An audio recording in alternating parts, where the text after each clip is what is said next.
हिंदू धर्म में वैशाख मास के शुक्ल पक्ष की तृतीया तिथि का विशेष महत्व बताया गया है। देश भर में इसे अक्षय तृतीया के पर्व के रूप में धूमधाम से मनाया जाता है। पौराणिक ग्रंथों के अनुसार इस दिन जो भी शुभ कार्य किए जाते हैं उनका अक्षय फल मिलता है। इसी कारण इसे अक्षय तृतीया कहा जाता है। कहीं कहीं इसे आखा तीज के नाम से भी जानते हैं। इस दिन आप जो भी चीज़ खरीद कर लाते हैं उसमें अक्षय वृद्धि होती है। इस दिन सोना खरीदना बहुत ही शुभ माना जाता है। सोना खरीदने के अलावा भी अक्षय तृतीया के दिन का खास महत्व होता है।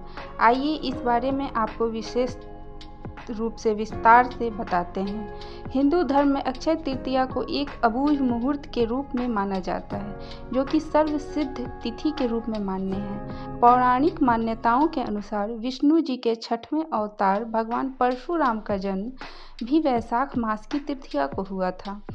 इसे परशुराम जयंती के नाम से भी मनाया जाता है। इस दिन से त्रेता युग का भी आरंभ माना जाता है।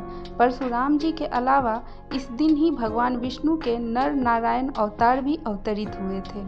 वहीं इस दिन से सतयुग के समाप्ति के बाद त्रेता युग का भी आरंभ हुआ था। सुदामा जी ने भी भगवान कृष्ण से चावल अक्षय तृतीया के दिन ही प्राप्त किए थे और इन्हीं चावलों से उनकी गरीबी सदैव के लिए मिट गई थी। अक्षय तृतीया के बारे में कहा जाता है कि इस दिन केवल खरीदना ही नहीं बल्कि दान करना भी अक्षय फलदायी होता है। यानी भगवत कृपा से दान करने वाले को अक्षय फल की प्राप्ति के साथ पुण्य मिलता है और यह पुण्य अक्षय हो जाता है, यानी इस पुण्य की क्षय नहीं होती। इसके साथ ही कुछ लोग इस दिन उपवास भी रखते हैं और माँ लक्ष्मी की पूजा करते हैं।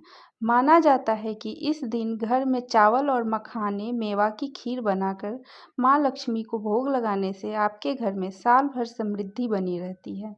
इस दिन किए गए कर्म आपको अक्षय फल की प्राप्ति करवाते हैं। इसीलिए आपको इस दिन कोई भी बुरा काम नहीं करना चाहिए। अक्षय तृतीया को लेकर यह भी मान्यता है कि इस दिन गंगा नदी स्वर्ग से धरती पर आई थी। इसके अलावा इस दिन को रसोई और भोजन की देवी अन्नपूर्णा के जन्म दिवस के तौर पर भी मनाते हैं। अक्षय तृतीया पर शादी से लेकर पूजा तक सभी कार्य करना शुभ माना जाता है। आइए अक्षय तृतीया की कथा बताते हैं। भविष्य पुराण में अक्षय तृतीया को लेकर कथा बताई गई है।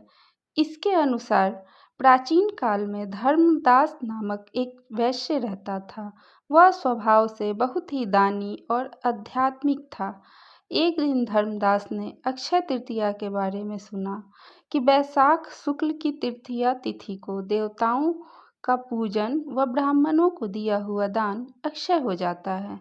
फिर उसने भी गंगा में स्नान किया और अक्षय तृतीया के अवसर पर ब्राह्मणों को विधि विधान से पूजा करके सत्तू, दही, चना, गेहूं, गुड़, ईख, खांड आदि का श्रद्धा भाव से दान किया। धर्मदास की पत्नी उसे मना करती रही, लेकिन वह हर बार अक्षय तृतीया को जमकर दान करता रहा। कुछ समय बाद उसकी मृत्यु हो गई और फिर कुछ दिनों के बाद उसका पुनर्जन्म द्वारका के कुशावती नगर में राजा के रूप में हुआ। माना जाता है कि पूर्व जन्म में किए गए दान को प्राप्त से ही उसे राजयोग मिला और वह राजा बन गया। दोस्तों, हमारा अक्षय तृतीया का विशेष रूप से जो कथा कहना था वो मैंने आपको यहाँ कह सुनाया। अब आप भी इस दिन जम के खरीदारी करें, कुछ जो भी शुभ कार्य करने हो करें तथा पुण्य इत्यादि भी करें। दान से हम सबका कल्याण होता है। हैप्पी अक्षय तृतीया। अक्षय तृतीया की आप सभी को शुभकामनाएं। धन्यवाद।